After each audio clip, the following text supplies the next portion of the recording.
Porque Deus amou o mundo de tal maneira que deu o seu Filho unigênito para todo aquele que nele crê não pereça, mas tenha a vida eterna. João 3,16. Eu venho falar a vocês aqui agora um pouco sobre o amor inexplicável de Deus. O tal maneira que se diz aqui em João é um amor inexplicável, o amor de Deus pelo homem que somente Deus pode sentir pelo homem. O amor inexplicável de Deus a ponto de vestir pele humana e se fazer maldito por nós, de comer a nossa comida, de beber a nossa bebida, de vestir as nossas roupas, de andar na terra como nós, de se esvaziar de toda a sua glória e majestade para se fazer homem. Em Filipenses 2:5 a 11 diz: Tende em vós o meu sentimento, que houve também em Cristo Jesus, pois ele, subsistindo em forma de Deus, não julgou como usurpação ser igual a Deus, antes a si mesmo se esvaziou, assumindo a forma de servo, tornando-se semelhança de homens e reconhecido em figura humana. E a si mesmo se humilhou, tornando-se obediente até a morte de cruz, tendo também que Deus o exaltou sobremaneira que lhe deu o nome que está acima de todo nome, para que o nome de Jesus se dobre todo o joelho nos céus, na terra e debaixo da terra, e toda língua confesse: Jesus Cristo é o Senhor, para a glória de Deus Pai. E qual seria esse tende em vós o meu sentimento? Eu digo a vocês, tá? A resposta está em João 3,16. Deus amou. O sentimento é amar, amor. O amor, ele nos amou de tal maneira que ele se vestiu em pele humana, ele se fez servo, sendo rei. Ele se esvaiu de toda a glória, de toda a majestade, de todo o seu poder, para se fazer homem. Para se fazer homem. Para que hoje nós tivéssemos a salvação. Hoje nós tivéssemos a salvação por meio de seu sangue. Hoje nós tivéssemos realmente como nos alegrar porque nós somos salvos. Porque Jesus libertou o cativeiro. Acho que uma das passagens mais conhecidas da Bíblia, depois de João 3,16, é a 1 Coríntios 13, em que fala: Ainda que eu falasse a língua dos anjos e dos homens, e não tivesse amor, seria como metal que soa, que tine.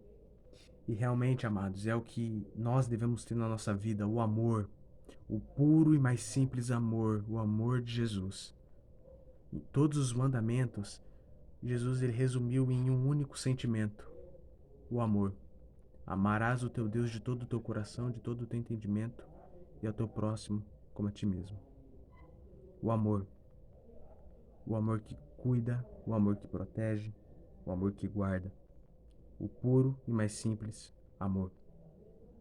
E se você quiser, depois mais tarde você vê em 1 Coríntios 13, em que Paulo se aprofunda nesse assunto, mas é isso que nós devemos ter na nossa vida, amados. O puro e mais simples amor. O amor de Jesus. O amor pelo próximo. Aquele amor que nos salvou, porque nós éramos incapazes de nos salvar sozinhos. Mas Jesus foi ao nosso caminho, ele tomou a nossa cruz. Porque se você for ver, a cruz era para Barrabás.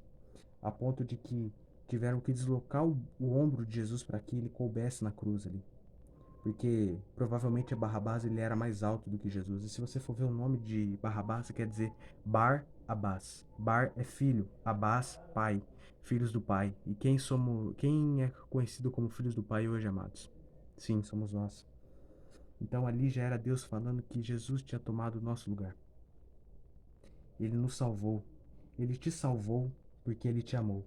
E digo mais, nós só o amamos porque ele nos amou primeiro, morrendo por nós quando ainda éramos pecadores. Eu vou dizer que Jesus ele não morreu pelos justos e pelos retos. Não, isso seria fácil demais. Mas Cristo mostrou o seu amor quando morreu por nós quando ainda éramos pecadores. Ele foi esbofeteado, Jesus foi esbofeteado, cuspido, chicoteado, xingado, amaldiçoado, zombado por mim e pela sua causa. E ele não temeu, mas ele estava disposto a cumprir a vontade do Pai. Porque ele estava movido de amor, amor por nós. Porque imagina, há duas pessoas, uma está numa plataforma alta e a outra pessoa está em outra plataforma mais baixa, bem mais baixa do que a outra. Vamos dizer que uma pessoa está numa plataforma de 1 metro, de 2 metros, 3 metros, e a outra está numa plataforma de 1 metro. Qual que é mais fácil? A pessoa de baixo subir na plataforma de cima ou a de cima descer para de baixo? Evidentemente, a de cima descer para de baixo. Então é isso, nós não poderíamos, nós não somos capazes. Por isso que Deus deu os mandamentos para mostrar que nós somos incapazes de fazer, de sermos perfeitos, de cumprir o que Deus exige para sermos salvos. Então por isso que ele morreu por todos nós. Ele tomou o nosso lugar e morreu por nós. Talvez você me pergunte: ah, como ele morreu por mim, se eu nem nascido era? Eu te respondo: porque todos pecaram e destituídos estão da glória de Deus. Romanos 3, 23. Então foi um amor em que nós não conseguimos compreender. Um amor em que realmente nós não vamos entender. E Paulo diz como que deve ser esse amor. Você fala: tá, eu entendi, nós temos que amar, mas como que eu devo amar? Romanos 12, do 9 a 21. O amor não seja fingido, amados. Aquele amor que você não se alegre com a desgraça do outro, que você não se alegre porque o outro se deu mal. Mesmo qual seja qualquer pessoa, não se alegre com a desgraça de ninguém, mas seja amoroso para com todos, até com os que te fizeram mal. Ame a todos, não importa quem seja, ame. Ame, respeite, e se o teu inimigo tiver sede, dai de beber, se o teu inimigo tiver fome, dai de comer, porque assim amontoarás brasa viva sobre a cabeça dele, e ele ficará envergonhado, porque não torneis mal por mal, mas vence o mal com o bem. Então, diz, porque antigamente no Antigo Testamento era olho por olho, dente por dente, mas como dizem, olho por olho e dente por dente, acabamos todos ficando cegos. Mas se amais os vossos inimigos e orai pelos que vos perseguem, porque se você amar somente os que vos amam, que recompensa tereis? O próprio Mestre Jesus disse isso. Então devemos amar a todos com mais puro e simples amor, o amor de Jesus Cristo.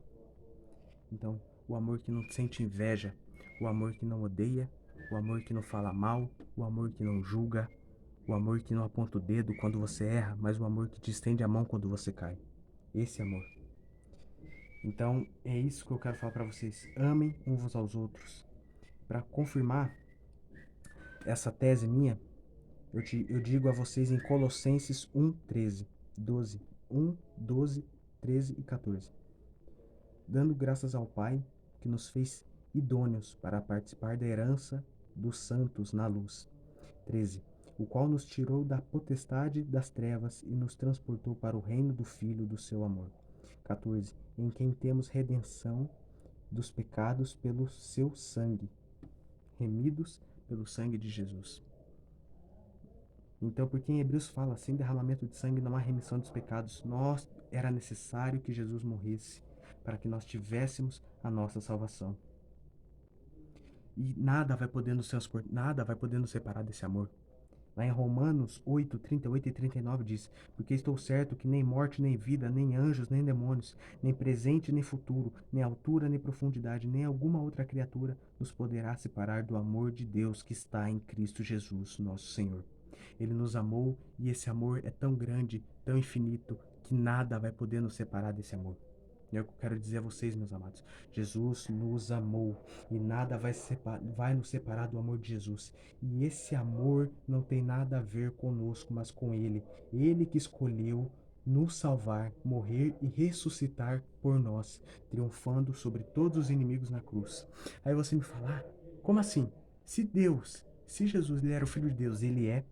Se Jesus tem tanto poder, e ele tem, se ele realmente é o Filho de Deus, por que não usar o seu poder para defender a própria vida? Eu te digo, o amor.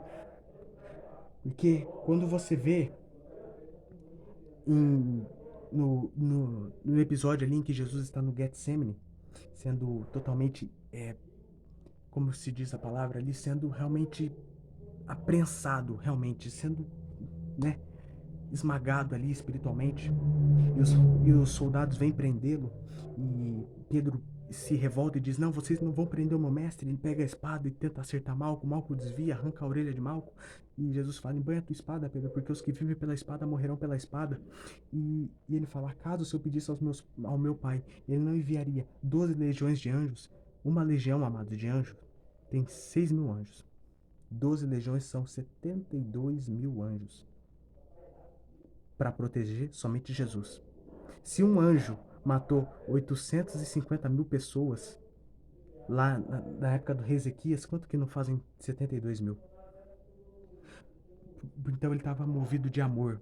Ele poderia rejeitar, mas ele escolheu fazer a vontade do Pai. Por meio do seu sacrifício, temos livre acesso à sala do trono e podemos falar diretamente com o Pai. Devemos ser luz nesse mundo de escuridão, amados. Porque hoje nós não precisamos falar com o sacerdote fala com Deus, e depois Deus fala com o sacerdote fala conosco. Não, nós podemos falar diretamente com o Pai. Graças, porque o véu se rasgou de cima para baixo, não quer dizer o quê? Deus rasgou o véu, não foi o homem, não foi de baixo para cima, mas de cima para baixo. Deus rasgou e hoje nós temos a salvação em Cristo Jesus. E nós, qual o nosso dever como cristão? Porque Jesus disse em Mateus 5, 13 e 16: Vós sois a luz do mundo. Nós somos como um refletor, nós refletimos a luz maior. A luz maior é Cristo, Ele é a luz do mundo, mas nós refletimos a sua luz. É o nosso dever fazer isso. E esse mundo, amados, de trevas, nós somos a luz desse mundo de trevas. Nós devemos ser luz, nós devemos ser um farol. Como um farol, ele ilumina para que aquelas pessoas, para que o navio que está na escuridão veja a luz e se guie. Nós devemos ser assim, mas a luz não é nós. O farol, ele apenas usa a luz. A luz, ele usa simplesmente a luz. Pode ser o fogo ou a eletricidade. O farol não produz luz própria. Tem a energia por trás. Exatamente, nós somos faróis e Deus é a luz que emana através de nós. Esse mundo não sabe nada sobre o amor. Por isso, nós devemos amar a todos como a nós mesmos. Você não precisa gostar da pessoa, mas amar, sim. Amar é obrigatório. Você deve amar a pessoa. Tem pessoas que você gosta de ficar perto, tem pessoas que você não gosta e pensa, nossa, aquele cara ali é chato. Sim, mas amar é essencial a todos. Eu sei que que não é fácil, mas é possível. Mesmo que não vejamos motivo para continuar, não desista do mundo quando Cristo não desistiu de nós. Lembre-se, amados, amor é o único caminho. Não desista do mundo, por favor, não. Quando Cristo não desistiu, porque lá no Getsemane ele podia desistir, mas ele não desistiu. Ele viu você, ele viu a mim. E quando ele estava pregado naquela cruz, eu creio que quando Deus descarregou sobre ele, descarregou sim, com lágrimas nos olhos. Eu acredito que Deus fez isso com lágrimas nos olhos, de descarregar toda a nossa ira no seu próprio filho, inocente, puro, imaculado. Mas tinha que fazer. Então, não desista do mundo e ame a todos. Porque Jesus disse: aí eles reconhecerão que vós sois meus discípulos, se vós amardes uns aos outros. Então, amados, eles não nos reconhecerão pelo nosso amor. Esse é o caminho. Ame a todos, principalmente os que te fizeram ou fazem mal. Os que você tem rancor. Eu sei que é difícil, mas dizendo novamente, é possível. Porque Jesus nos amou de tal maneira que enviou seu filho. Porque o Pai nos amou de tal maneira que enviou seu filho. Então nós devemos amá-lo, amar como ele nos amou. E por que conseguimos amar hoje? Por que conseguimos amar hoje? Como que nós conseguimos? Não importa o que falem de você, deixa que Deus te defenda. Não se defenda. Jesus é o seu advogado e ele está esperando. E você? Você está pronto para fazer o que o Mestre lhe ordenou? Porque ele sofreu por você, ele sofreu por mim e por você. Nós devemos amar, porque ele nos amou. E por que nós conseguimos amar hoje? Porque ele nos amou primeiro. 1 João 4:19. Deus nos livre disso, amados. Deus nos livre de viver o falso evangelho. Aqueles irmãos que falam de Deus, falam de Cristo, mas não vivem o que dizem. São hipócritas, raças de víbora. Que nós venhamos amar como Cristo nos amou dia após dia. Amem a todos. Eu sei que é difícil, amados. Mas perdoe todos que te fizerem mal. Peça perdão quando você estiver errado. Ame a todos obrigatoriamente. Se você se diz cristão, é obrigatório você amar a todos. E que Deus nos ajude a amar como Ele nos amou todos os dias. Em nome de Jesus. Amém.